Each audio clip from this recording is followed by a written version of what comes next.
Bonjour, bienvenue dans votre émission internationale. Très heureuse de vous retrouver. Nous sommes en direct avec RFI et le journal Le Monde pour accueillir notre invité Éric Chesson. Il est chirurgien vasculaire, cofondateur de Médecins du Monde et président de la chaîne de l'Espoir. Avec ce grand voyageur, nous allons prendre le pouls de la planète alors que les crises humanitaires se succèdent. Tout de suite, notre séquence instantanée. Avec ce document, nous sommes au cœur des Alpes. Côté français, des migrants prennent tous les risques pour franchir un col à près de 1800 mètres d'altitude. Sur leur route, des habitants de la vallée qui tentent de les aider. Regardez, écoutez. Ces deux accompagnateurs en haute montagne découvrent en quelques minutes des migrants en danger. Tu viens de quel pays? La Guinée. Ça va? En montant aussi, là-bas, c'est là-bas qu'on... D'abord deux hommes. Deux autres se sont cachés pour échapper aux gendarmes qui les reconduiraient en Italie. Oh les gars, venez, on a à manger, on a du thé là, ça craint rien. Vous êtes conscient que vous risquez votre vie peut-être en traversant aussi? Si. On ne peut pas vous aider plus parce qu'avec la police, nous, si jamais, voilà, on n'a pas le droit de vous faire passer, on n'a pas le droit de vous prendre dans nos voitures. Ils les regardent donc repartir seuls. Encore 20 kilomètres pour rejoindre la vallée. Bonjour Éric Chesson. Bonjour. Depuis ce reportage, il a beaucoup neigé dans cette vallée de Nevache, 1,50 m de neige. Cette année, 1600 migrants ont franchi ce col, 900 étaient des mineurs. Vous êtes parti il y a près de 40 ans en mer de Chine pour sauver les boat people, les réfugiés vietnamiens. Quelle est votre réaction à ce document ? Ma réaction, c'est une colère, un dégoût. Un profond dégoût, je ne comprends pas. Alors, en 79, bien sûr, c'était loin de chez nous. Mais souvenez-vous, mobilisation de l'ensemble des intellectuels. Raymond Aron, Sartre, Montand, derrière Bernard Kouchner. Glucksmann, bien entendu. Et il y avait une solidarité transcourant, transpolitique. Mais pourquoi ce silence aujourd'hui ? Parce que je pense que d'abord, nos intellectuels devraient s'occuper des vrais problèmes. Excusez-moi, c'est le chirurgien qui parle. Quand ça saigne, il faut arrêter l'hémorragie. Et là, en l'occurrence, c'est le drame total. Alors, bien sûr, dans les Alpes, mais c'est une horreur. On imagine le froid, il doit faire moins 10, moins 15 là-haut. Moins 20 parfois. Mais la Méditerranée, 5000 les 2 dernières années, 1700 depuis le début de l'année. Mais que faisons-nous? Vous parlez des morts Oui. Bien sûr, des morts, des noyés. Mais alors, où sont les humanitaires? Les humanitaires, ils sont là. D'abord, il y a des bateaux de différentes associations. Mais la situation est devenue tellement complexe parce qu'il y a un repli à rejet. Nous avons dit que nous acceptions 15 000 sur 3 ans. Nous ne sommes même pas à 7 000. C'est une honte.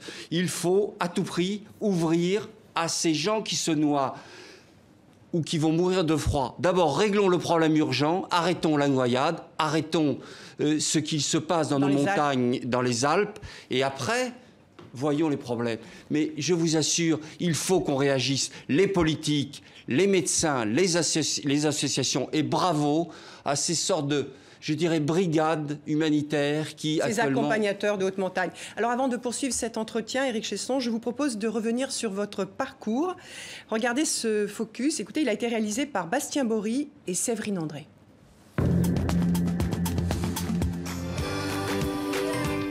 Fini les soins procurés aux moudjahidines afghans en pleine invasion soviétique. Vous avez besoin, Éric Chesson, de donner d'autres coups de main. Comme celui qui sème la graine pour récolter le vin dans ce village français de 420 âmes près de Lyon. Vous savez, la vie, c'est un équilibre et il faut avoir une niche. J'en ai une petite, vous en avez parlé. Elle est dans ce merveilleux Beaujolais. En faisant bien sûr quelques entorses à la modération, vous qui, encore étudiant en médecine en 1979, embarquez à bord de l'île de Lumière avec un autre French doctor, Bernard Kouchner. Cap vers l'Est pour secourir et soigner les boat people. Mais de la mer de Chine à la guerre du Kosovo jusqu'au tsunami de l'océan Indien, c'est l'Afghanistan qui vous a le plus marqué. 37 ans de mission périlleuse et vous voilà à présent bâtisseur d'un hôpital à Kaboul. Et j'espère que dans 3 mois, on va pouvoir commencer l'aile de la mère. L'aile de la mère, c'est-à-dire l'aile pour la gynécologie et l'obstétrique. Tout cela grâce à la chaîne de l'espoir créée avec le professeur Deloche pour ne plus avoir à sacrifier des vies sur place, faute de matériel. Cette ONG, comme tant d'autres, est, dites-vous, le poil à gratter de la démocratie. Je vous assure qu'on en prend plein la gueule. Et pendant 2002-2003, on nous a dit c'est beaucoup trop beau pour les Afghans. Aujourd'hui, entre deux missions humanitaires, vous continuez à pratiquer la chirurgie vasculaire et thoracique en région parisienne. Je suis fier que mes enfants m'aient pardonné et sont peut-être fiers de moi. Personne ne doute de votre engagement, Éric Chesson, mais dans un environnement plus opaque, plus dangereux, où les ONG sont concurrencées, souvent ciblées, difficile de savoir si la communauté des humanitaires sera capable de s'adapter. Éric Chesson, Sophie Malibaud de RFI et Christophe Ayat du Monde nous ont rejoints. Bonjour. Alors, on va revenir sur les défis posés aujourd'hui à l'humanitaire. J'ai envie de vous poser une question très très simple pour commencer encore cet entretien. D'où vient votre engagement ? Mon engagement, il vient d'abord d'une rencontre. À un certain moment de ma vie, je n'étais pas programmé pour ça. J'ai rencontré Bernard Kouchner, qui est quelqu'un qui a soulevé des montagnes. Ça a été pour moi un coup de grisou dans la tête. Je suis parti en mer de Chine, je suis parti à l'île de Pulo-Bidong, 40 000 réfugiés sur un petit îlot. Ça a changé ma vie. Oui. Et à ce moment-là, c'était pas possible. Et on a embrayé aussitôt sur l'Afghanistan, le soutien aux Moudjahidines. Et puis. Vous dites, parce que vous êtes chirurgien vasculaire, vous dites aussi souvent, vous avez cette jolie image, que tous les cœurs des hommes et des femmes se ressemblent quand on les opère. Oui, vous savez, j'opère beaucoup et j'opère en profondeur dans le corps. Et dès que je passe l'épiderme, je vous assure que votre aorte est la même que une femme au Libéria, au Togo ou à Châteauroux. Et donc, si vous voulez, il y a une autre chose, c'est qu'ici, je soigne, là-bas, je sauve. Si je ne vais pas demain matin à l'hôpital, dans mon bloc, à Pontoise, c'est fâcheux, mais c'est pas grave, il y a beaucoup de monde pour remplacer. Sophie. Oui, Éric Chesson, est-ce qu'il n'y a pas un certain paradoxe tout de même à choisir d'aller au bout du monde quand, chez nous, là, ici, en ce moment, les migrants affluent? Et vous le disiez, on a bien entendu votre cri d'indignation, mais on a l'impression que le monde humanitaire n'a pas encore saisi que c'est ici, là, qu'il faudrait agir en priorité. Je ne suis pas tout à fait de votre avis. Je trouve que beaucoup d'associations humanitaires font un travail formidable en France, auprès des sans domicile fixe, auprès des migrants, et notamment une grande organisation qui s'appelle Médecins du Monde. Elle fait un travail formidable. On peut faire toujours plus. Mais si vous voulez, je pense que personne en France, actuellement, peut mourir d'une péritonite. Le SAMU emmènera dans le premier hôpital et que vous ayez les papiers ou pas, vous serez soigné. Après, on verra le problème, mais vous serez soigné. Alors, bien sûr, il y a encore beaucoup de choses à faire. Mais par rapport aux situations que nous avons évoquées et qu'on évoquera ensuite par la suite, je dirais le curseur est différent. Je pense qu'il y a en effet beaucoup d'actions sur le social et notamment sur les migrants, mais il y a des associations qui font beaucoup de travail là-dessus. Éric Chesson, depuis 1979, donc vous parcourez la planète, vous agissez, vous sauvez, vous soignez. On a l'impression en ce moment que ça n'a jamais été pire, que les menaces deviennent ingérables, les conflits deviennent ingérables, les flux migratoires sont ingérables. Est-ce que c'est une impression ou est-ce que c'est objectif? Vous n'avez jamais vécu une situation comme en ce moment? Oui, c'est vrai. C'est vrai, je dois le reconnaître, la situation est de pire en pire. Alors, il y a deux solutions. Soit on baisse les bras, soit on y va encore plus. Il y avait, vous vous souvenez très probablement, il y avait un film qui avait été fait de promotion de Médecins du Monde, 1 milliard dans la salle d'attente. C'est plus 1 milliard, c'est 2, 4, 5, 6... Et donc, il y a encore plus besoin que nous nous mobilisions. Je crois profondément que nous, qui avons connu de certaines époques, nous avons un rôle de mobilisation des jeunes, que ce soit dans le domaine de la médecine ou autre. Je crois qu'il y a une relève extrêmement nécessaire parce que l'urgence est absolue. Mais elle est là, cette relève? Je pensais qu'elle n'était pas là. Mais depuis 1 ou 2 ans, on sent que les jeunes reviennent à l'humanitaire. Et je ferai une référence à quelque chose que vous connaissez très bien, qui est lemonde.fr. Et je crois qu'il y a 2 ou 3 jours, vous avez fait, et moi je le constate puisque j'anime un DU et un master dans l'humanitaire, que les étudiants en médecine, et notamment par exemple Pérédicarte, la moitié partent, bien sûr aux États-Unis, en Chine et autres, mais beaucoup dans les pays en voie de développement. Et ça, je crois que c'est un petit signe d'optimisme. Alors, il y a un hôpital construit par la chaîne de l'Espoir et pour lequel vous vous êtes beaucoup investi, Éric Chesson, c'est celui de Kaboul, celui de la capitale afghane. Il existe maintenant depuis près de 11 ans. Vous et l'Afghanistan, c'est une histoire qui dure depuis près de 40 ans. Alors, mais aujourd'hui, l'Afghanistan, c'est un pays extrêmement dangereux. La guerre est toujours là. Il y a des attentats de plus en plus meurtriers. Il faut désormais compter avec le groupe État islamique, de plus en plus présent. Et comment vous gérez cette situation? Est-ce que vous n'allez pas être, à un moment donné, obligé de mettre la clé sous la porte? Oui, c'est la fameuse ligne rouge. C'est quand est-ce qu'il faut arrêter, car le danger est tel. Mais je pense qu'on abordera peut-être d'autres sujets, mais on l'abordera pour la Syrie, pour le Yémen, en Afghanistan.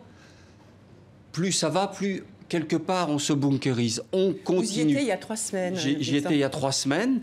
On continue à opérer. Par exemple, aujourd'hui, dimanche, 3 cœurs ouverts sont opérés à Kaboul par des Afghans que nous avons formés. À peu près 40 000 opérations. Nous venons d'ouvrir une maternité. Je vous rappelle la condition... Oui, mais autour de l'hôpital.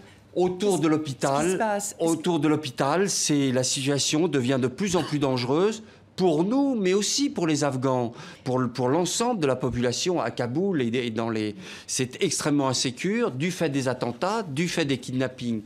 Je crois à tout prix qu'il faut rester. Il faut rester parce que nous représentons d'abord une possibilité de soins, une possibilité de formation, mais je vous assure que nous sommes une symbolique d'espoir incroyable. Et en permanence, ils nous disent, je vous assure, restez. Et puis une autre chose. Je voudrais vous demander, est-ce que ce type d'action, vraiment un hôpital avec des équipements de nature très moderne, dans un pays où toutes les provinces sont vraiment absolument en manque d'accès au minimum de soins, est-ce que c'était le bon choix? C'est non seulement le bon choix, mais alors là, je suis très heureux que vous abordiez ce sujet. Je ferai simplement référence à l'article du Lancet, qui malheureusement n'a pas été diffusé, mais il le sera. Qu'est-ce qu'il montre? La revue médicale. Bien sûr, le Lancet que tout le monde connaît, qui est quand même une référence. 2015, ils l'ont refait en 2016, repris par l'OMS. Qu'est-ce qui tue le plus actuellement? Ce n'est plus le sida, ce n'est plus la tuberculose, ce n'est plus le paludisme. C'est le non-accès à un plateau chirurgical. Il manque actuellement 2 millions de chirurgiens anesthésistes et autres. Qu'est-ce qui tue le plus? La péritonite capitulaire qui n'est plus opérée, la hernie étranglée, la fracture ouverte, le basique, c'est-à-dire le Moyen-Âge. Il n'y a pas de plateaux chirurgicaux accessibles pour 5 milliards de gens. Donc ce que nous faisons à Kaboul, je réponds à votre question, non seulement nous traitons les gens de Kaboul, mais nous avons une antenne à Bamiyan, à Faizabad et à Kandahar. Et nous utilisons beaucoup la télémédecine qui rend des services absolument incroyables. Mais on s'adapte aux mesures de sécurité. Mais comment est-ce que vous expliquez ce gouffre qu'il y a entre la capitale et l'accès aux soins des gens ordinaires dans les provinces? Mais c'est une évidence, c'est une évidence. Nous avons une grande difficulté, c'est quasiment le nombre d'ONG qui sont en dehors de Kaboul sont très peu nombreuses. Et d'ailleurs, on a vu ce qui s'est passé à MSF, le bombardement de l'hôpital, dans le nord du pays, oui. C'est extrêmement difficile. Et d'ailleurs, il y a beaucoup d'ONG se retirent déjà de Kaboul. Et Éric Chesson, justement, l'Afghanistan, c'est pareil, vous y allez depuis longtemps. Vous l'avez vu progresser, puis régresser, ou progresser tout court, ou régresser tout court? Ça fait longtemps qu'on y intervient maintenant. Quel bilan on peut tirer de cette intervention? Elle a posé quelle base? Elle a servi à quoi? Il y a eu des milliards dépensés. Qu'est-ce que ça a changé? Parce que je trouve votre question passionnante. Et moi, j'ai toujours voulu qu'on fasse ce qu'on appelle une RMN. C'est quoi une RMN? Quand en médecine ou en chirurgie, il y a un problème, on fait une revue mortalité-morbidité, c'est-à-dire que des gens étudient pourquoi on est arrivé à ça. Et faisons la RMN de l'Afghanistan. Qu'est-ce qui s'est passé? En 2002, 2003, je vous assure, on pensait que c'était gagné. C'était gagné. Et probablement, alors je ne vais pas vous donner tous les exemples, je ne suis que chirurgien, mais on voyait bien ce qui se passait, les femmes, les radios, ainsi de suite. C'était incroyable. Je vous assure, on s'est dit, c'est là. On a ouvert un autre dossier, l'Irak. On a abandonné l'Afghanistan et ensuite, tout s'est déroulé. Donc, je dis simplement, si nous avions continué ce que nous avons fait, c'est-à-dire de traiter le militaire, qui est une évidence, mais de traiter le social, l'éducation et la santé, comme ça avait été très bien fait au départ. C'est-à-dire massivement? Massivement. Et simplement, vous savez, on avait parlé de la taxe Tobin, je ne suis pas du tout un spécialiste, mais il ne pourrait pas y avoir une petite taxe simplement pour traiter l'éducation et la santé. Et je vous assure, ça changerait la donne. Alors on va vous dire que c'est bisounours, je ne crois absolument pas.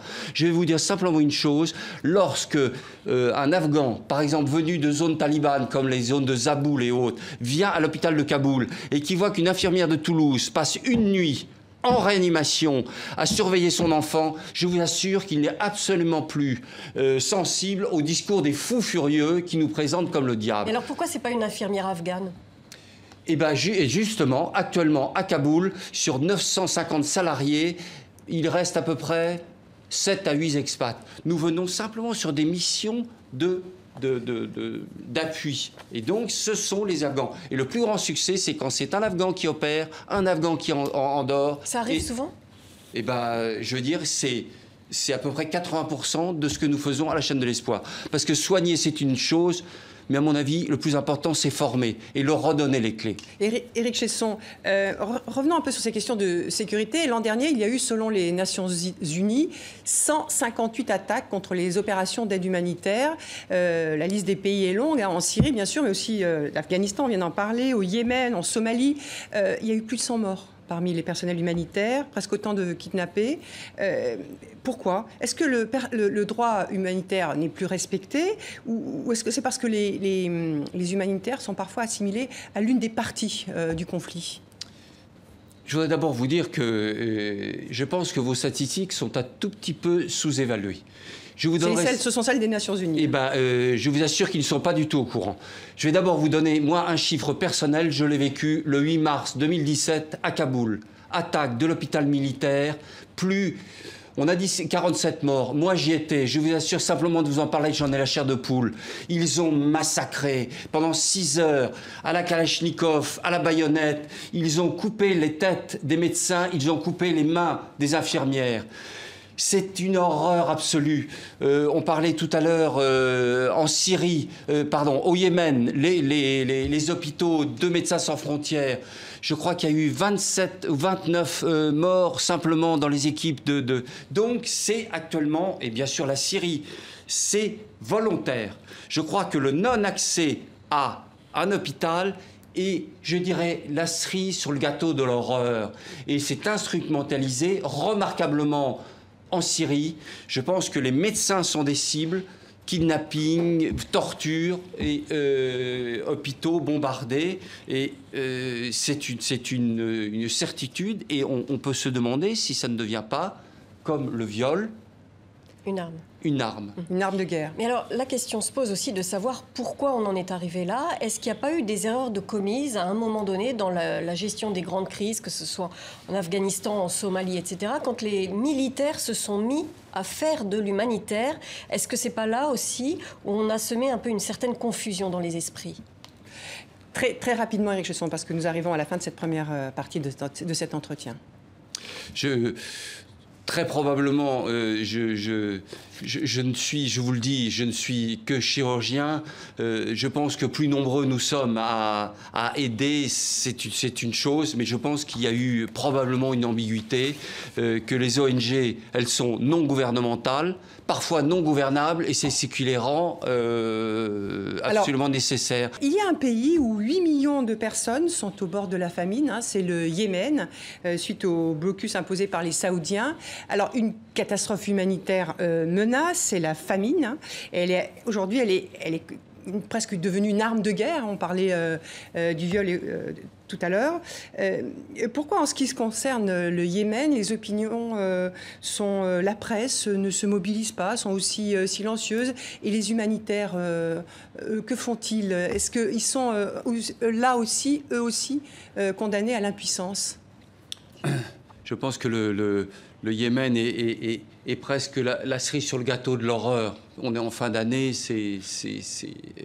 Alors d'abord, saluons le travail extraordinaire de Médecins sans frontières, qui a été en plus touché, je dirais, au plus profond.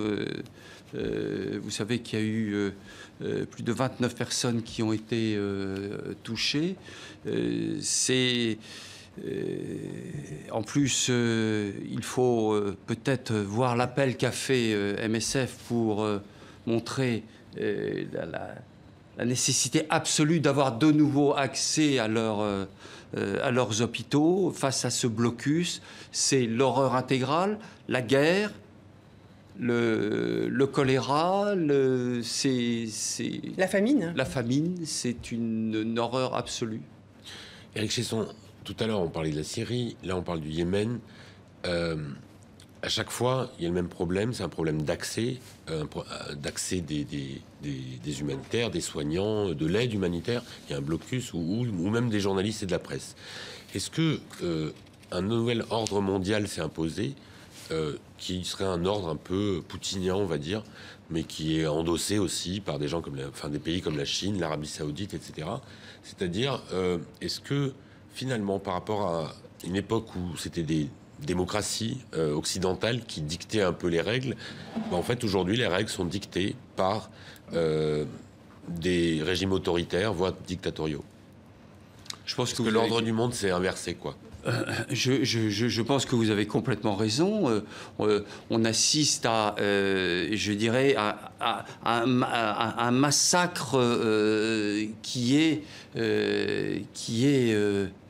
sous le silence, parce que il y avait eu, reprenons quand même ce que disait Bernard Kouchner à cette époque, l'association médecins-journalistes permettait d'accéder au lieu de combat. Actuellement, il est terriblement difficile d'accéder, et le blocus qui a été fait par l'Arabie Saoudite et l'appel de Médecins sans frontières pour de nouveau pouvoir accéder aux hôpitaux. Je vous rappelle que MSF a plus de, je crois, 16 hôpitaux dans lesquels ils font un travail absolument incroyable, dans des conditions abominables, et c'est un massacre qui se fait dans un silence total. Et il y a eu toujours cette association journalistes-médecins qui a permis parfois de dénoncer. Actuellement, c'est... Maintenant que c'est devenu plus difficile, est-ce que le rôle des grandes ONG comme MSF et autres ne serait pas de renforcer les ONG du Sud qui ont un accès plus facile, puisque c'est leur pays qui est concerné? Alors, je sais qu'MSF travaille avec des locaux. Mais bien sûr, nous-mêmes, par exemple, sur la Syrie, il y a beaucoup de pays dans lesquels nous ne pouvons pas aller, car la dangerosité est telle, et nous agissons avec, et notamment en Syrie, c'est le cas également au Yémen. Je pense que, si vous voulez, si on reprenait la grande idée qui avait été les corridors humanitaires, qui avait été quand même une idée qui était absolument fantastique, elle est actuellement foulée aux pieds. Et plus personne n'en parle d'ailleurs. Très concrètement, quand les populations sont prises en otage, quelle est la solution qui s'offre aux humanitaires? Ils doivent discuter avec le diable, en fait? Ils doivent discuter avec le diable. Si ça permet de sauver, oui, mais vous savez parfaitement qu'actuellement, les moyens sont tels. Alors, il y a les moyens de pression, mais moi, j'ai toujours pensé que le couple médecin-journaliste permettait de briser cette omerta et ce silence, ce massacre en silence. Ça a marché dans beaucoup d'endroits. On parlait des boat people, on parlait de l'Afghanistan et bien d'autres. Actuellement, ce qui se passe au Yémen est probablement un des plus grands massacres sous une chape de plomb considérable pour les journalistes et pour les humanitaires. Et vous voyez, sur l'ensemble des hôpitaux qui sont tenus par les assureurs militaires, il y a très peu d'expatriés. Si vous voulez bien, Éric Chesson, revenons à la chaîne de l'espoir que vous avez cofondée avec le professeur Alain Deloche et dont vous êtes aujourd'hui le président. Vous aviez jusqu'à peu une marraine de renom qui se mobilisait sans compter pour les enfants à secourir. On l'écoute. Je suis toujours bouleversée quand je vois un enfant malade, gravement menacé. J'ai été cet enfant. Médecins et chirurgiens m'ont sauvée. J'ai une dette envers la vie. C'est pourquoi je vous demande de m'aider à aider cet enfant. Aujourd'hui, sauvons cet enfant. Éric Chesson, Mireille Darc nous a quittés en août dernier. Elle a été auprès de vous, de la chaîne de l'espoir, pendant près de 15 ans. Que vous a apporté son engagement? Est-ce qu'elle vous rendait plus visible? Elle vous permettait de lever plus de fonds? Oui, d'abord ça, mais Mireille, c'était un engagement total. C'est pas une marraine, c'était plus qu'une marraine. Elle participe aux discussions. Elle était, je dirais, l'aiguillon. Il fallait fallait toujours faire plus. Et elle avait vis-à-vis de l'enfant cardiaque, elle ne supportait pas cet enfant qui en bout de pathologie, manque d'air. Elle savait ce que c'était, elle l'avait vécu, et c'était un des combats de sa vie. Et elle nous a aidés, et elle nous a en permanence stimulés en disant « il faut le faire, on doit aller plus loin ». Et elle savait parfaitement le coût d'une intervention cardiaque, 2 500 €. Avec 2 500 €, on pouvait sauver un enfant cardiaque. Et elle avait cette volonté, c'était un combat de sa vie. Alors, je voudrais maintenant que l'on écoute une autre célébrité. C'est le message d'un acteur français extrêmement populaire, notamment grâce à son rôle dans le film Intouchable. Il s'appelle Omar Sy. Le 27 novembre dernier, sur Twitter, il enregistrait ce message. Bonjour à tous, je suis au Bangladesh, dans le plus grand camp de réfugiés au monde où vivent les Rohingyas. Ils sont près d'1 million, ça fait 3 mois qu'ils arrivent en masse dans ce pays, chassés de la Birmanie. La chose la plus importante pour eux aujourd'hui, c'est de retrouver de la dignité, la liberté et un pays, la sécurité. Ça, on ne peut pas leur apporter. Mais je suis venu avec la Love Army, on a discuté avec les familles. Ils ont besoin de première nécessité. Il y a certains qui ont besoin de lumière, certains qui ont besoin de chaussures, de médicaments, un tas de petites choses comme ça. Et ça, on peut le faire. Alors, à la suite de ce message, la notoriété numérique, notamment celle d'Omar Sy, et la viralité de ce post sur les réseaux sociaux, 2 millions d'euros ont été levés. Alors, il parle, Omar Sy, de la Love Army. Ça a été un mouvement qui a été lancé par un jeune Français de 27 ans, Jérôme Jarre. Voilà comment les youtubeurs parlaient de lui quand il a lancé en mars dernier une récolte de fonds pour la Somalie.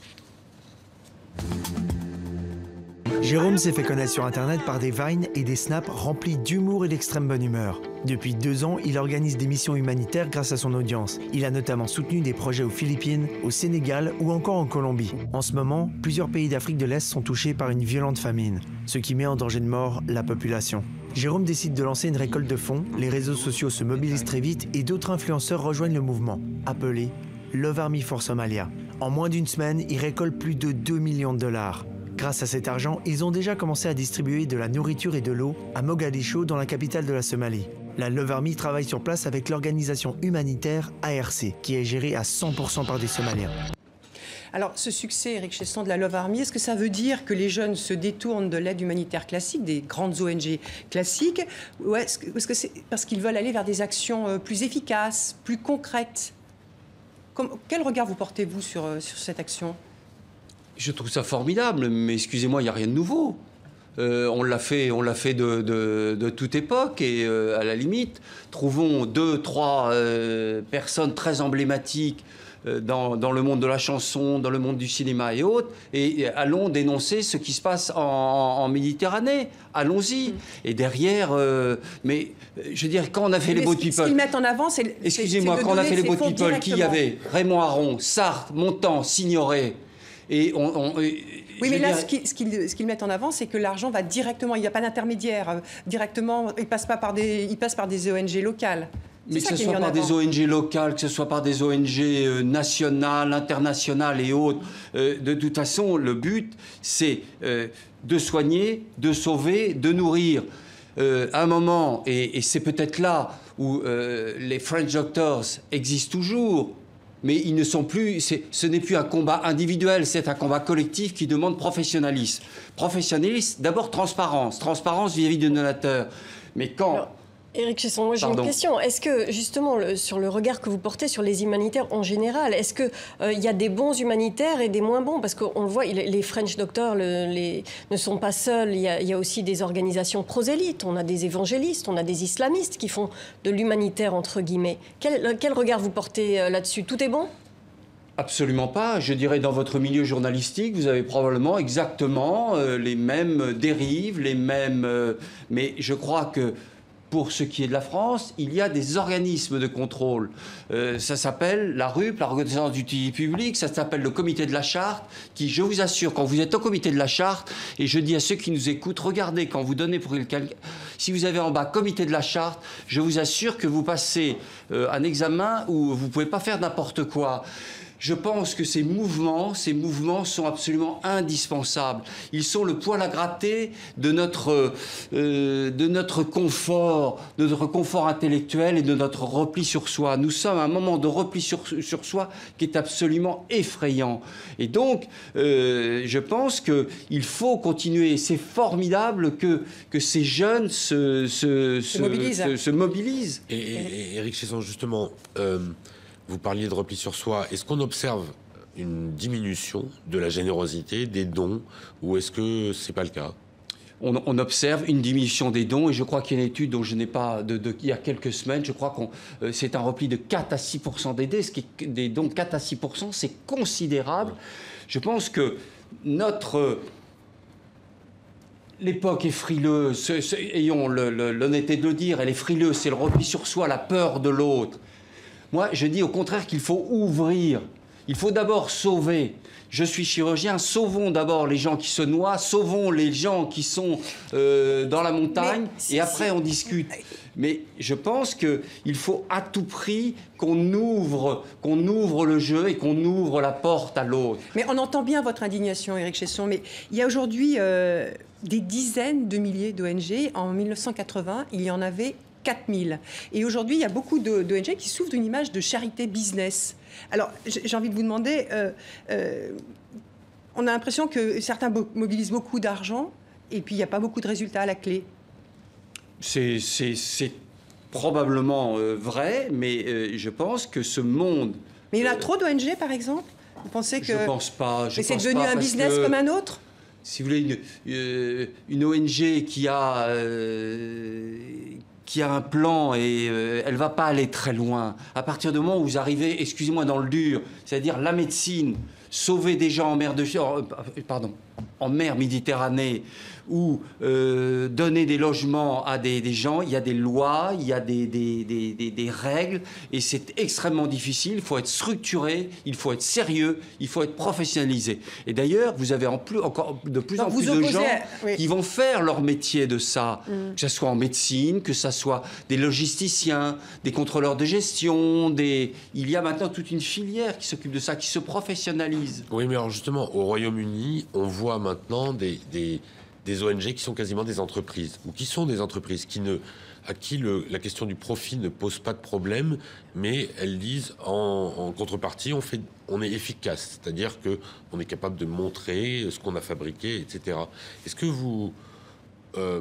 que vous inspire cette évolution? Je pense à enfin j'appelle, je sais pas comment les appeler, Integrity par exemple, oui. qui est un peu entre l'ONG et l'entreprise, quoi. Mais ils correspondent à un mouvement de va-et-vient.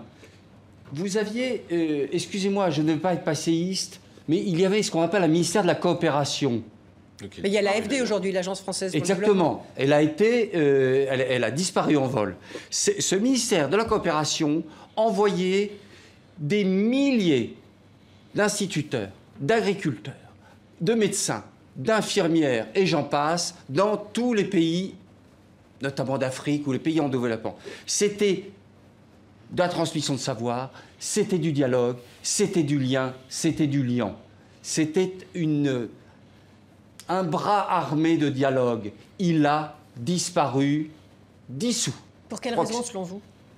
Des raisons budgétaires et des raisons de mots magiques. Et je crois que dans l'audiovisuel, vous le connaissez bien, mutualisation.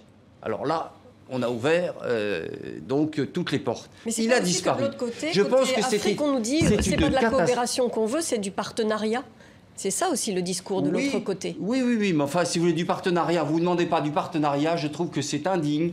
Vous ne demandez pas du partenariat à quelqu'un qui n'a rien. Vous lui tendez la main, vous le sauvez et après, on réfléchit. Je pense que la disparition de ces mouvements gouvernementaux a fait la place à d'énormes ONG. Quand vous avez les budgets de Médecins sans frontières, international, de ce que vous citez et autres, remplissent un vide. Alors bien sûr, il faut que ça soit fait avec contrôle, avec professionnalisme. Mais je pense que c'est une nécessité absolue parce que les besoins sont de plus importants et les différents sujets que nous avons abordés montrent que nous devons être présents. Alors, si vous voulez bien, continuons sur ces... Il y a ces grandes fondations aujourd'hui, hein, on voit Bill Gates qui lutte contre la pauvreté, pour la santé, etc. Là, vous venez de dénoncer en quelque sorte un désengagement de l'État. Mais alors, est-ce que ces grandes entreprises philanthropiques, est-ce que là, elles aussi, elles contribuent au désengagement de l'État? Ou est-ce qu'il y a de la place pour tout le monde? Je ne me permettrai pas de dénoncer le dégagement de l'État parce que je me donne même pas le droit. Je vois ce qui se passe sur le terrain. Il y a, quand vous avez des fondations comme Bill Gates, la fondation Clinton, la fondation de la GACAN, qu'on ne connaît pas, qui est une puissance hallucinante, qui fait un travail extraordinaire, et je le sais bien à Kaboul. Oui. Je pense que ces organisations font un travail tel, nous l'avons dit tout à l'heure, souvenez-vous, je vous ai dit, le sida, la tuberculose, le paludisme, ils sont bien entendu toujours nécessaires, mais ils ne sont plus en tête de... Pourquoi? Parce qu'ils ont fait un travail incroyable, avec un professionnalisme, et en plus sans étiquette, enfin je l'espère, sans étiquette politique. Mais il faut quand même faire du contrôle. Et du coup, ils ne se sont pas substitués aux États? Mais bien sûr qu'ils sont substitués à l'État. L'État n'a plus les moyens. Enfin, je ne me permettrai pas de dire, parce que alors là, je ne dirais pas que c'est une banqueroute sur ces domaines de coopération. Donc désormais, on est dans les mains des philanthropes. Mais moi, ça ne me choque pas. Et je vous assure, moi, je serais prêt à prendre l'argent d'où il vient, parce que je sais, quand je fais un bloc opératoire, je sais que je sauve. Et j'ai une certaine pudeur. Mais sur l'argent... je serais prêt à accepter beaucoup de choses quand je vois le drame total que vivent certains, je dirais, patients. Alors, Éric Chesson, parlons maintenant d'un continent qu'on a peu évoqué jusqu'à présent, c'est l'Afrique. Je sais que la chaîne de l'Espoir va bientôt ouvrir un hôpital à Bamako. Alors, dans un tout autre registre, il y a une ONG norvégienne, SAIH, qui a publié récemment un guide sur Internet, qui est réalisé avec humour, pour mettre en garde contre les clichés du sauveur blanc. Et il y a un peu plus de 2 ans, cette même ONG réalisait une vidéo satirique pour dénoncer certains stéréotypes liés à l'engagement humanitaire en Afrique. Un petit film qui s'inspirait d'une émission de télé-réalité pour sélectionner le candidat idéal pour sauver l'Afrique. On écoute, on regarde. Et nous voilà de retour sur le plateau de Qui veut être bénévole, l'émission qui vous propulse en première ligne. Alors je suis ici avec Lily qui nous vient tout droit d'Europe et elle est à une question du Grand Prix, une opportunité de sauver l'Afrique. Jouons donc à Qui veut être bénévole. Lily, vous avez l'opportunité de sauver l'Afrique si vous répondez à cette question. Combien y a-t-il de pays en Afrique? Réponse A, 1. Réponse B, 2. Réponse C, 5. Réponse D, 54. Je l'ai sur le bout de la langue, mais ça me revient pas. C'est l'ultime question, vous ne pouvez pas faire d'erreur maintenant. Si vous n'avez pas la réponse, tentez au moins de deviner. D'accord. Réponse A, 1. C'est votre dernier mot? Oui. Eh bien Lily, il va falloir faire vos valises. mais vous ne rentrez pas chez vous. Vous allez sauver l'Afrique. C'était la bonne réponse. Félicitations. Oh mon Dieu, j'y crois pas. Bravo Lily, bravo. Je vais être bénévole. Allez en route, dépêchez-vous Lily. L'Afrique ne va pas se sauver toute seule. Votre réaction, Éric Chesson, à ce petit document, je vous ai vu sourire. Je trouve ça très drôle. Je verrais bien ça en salle de garde. On en a fait d'autres. C'est drôle. Et puis après, on a envie de dire, bon, s'il vous plaît, revenons à la réalité. La situation était extrêmement difficile. Trouver des fonds est abominablement difficile. Trouver des gens qui partent est de plus en plus difficile. Oui, ça dénonce quand même certains comportements. Et puis ça existe, la tourisme humanitaire, ça existe. Oui, mais enfin, si vous voulez, prenons les bonnes nouvelles là où ça. Le tourisme humanitaire, il est en train de se réduire parce que, voyez la carte du Quai d'Orsay, c'est de plus en plus difficile et de plus en plus dangereux d'aller dans beaucoup de pays. Donc de ce côté-là, ça va se réduire. Justement, Éric Chesson, vous ouvrez à Bamako. Sur l'Afrique, il y a vraiment deux théories qui s'affrontent. Ceux qui disent l'Afrique va de plus en plus mal. Elle était déjà mal partie sous René Dumont. Puis alors aujourd'hui, tout s'accumule, la démographie, etc., la sécheresse, le réchauffement. Et puis, il y a ceux qui disent l'Afrique va sauver le monde. C'est le continent de l'avenir. C'est la dernière réserve de terre, etc., etc. Vous penchez plutôt de quel côté? Vous êtes un afro-optimiste ou afro-pessimiste? Je serais plutôt dans les optimistes.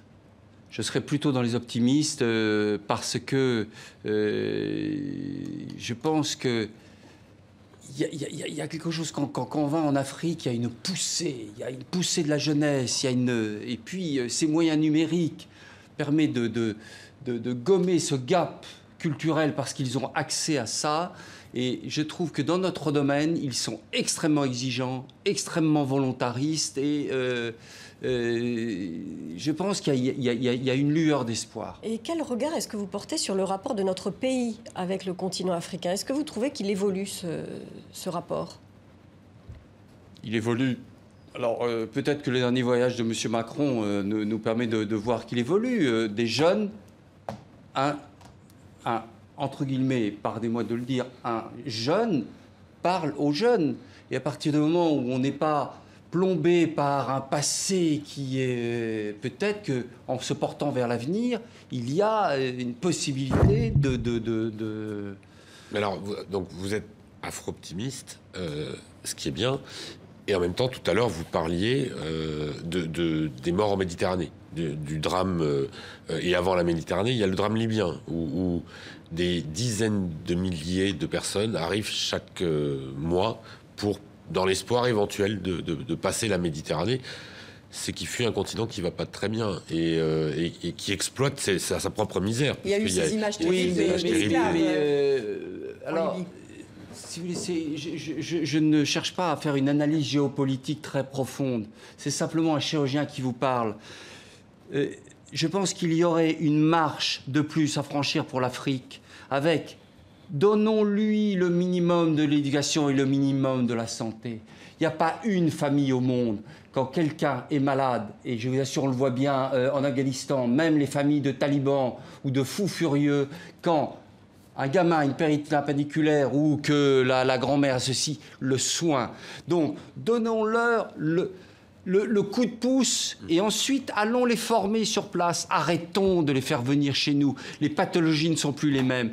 Et je pense qu'on peut parfaitement les aider sur place avec respect, dignité, mais avec le savoir d'aujourd'hui. Et d'ailleurs, nous avons ouvert un hôpital de chirurgie cardiaque dans l'hôpital Fann à Dakar. Ils opèrent eux-mêmes. Je peux vous dire d'ailleurs qu'ils opèrent très bien et les choses se passent bien. Donnons-leur le savoir, les moyens et ensuite ils ont Éric Chesson, nous arrivons au terme de cet entretien. Merci beaucoup d'avoir accepté notre invitation. Merci Sophie, merci Christophe. Merci à vous tous pour votre fidélité. C'est le dernier numéro d'International cette année. Nous vous souhaitons à vous tous, où que vous soyez, auditeurs, lecteurs, téléspectateurs, de très joyeuses fêtes. On se retrouve en 2018. On compte sur vous. À très bientôt.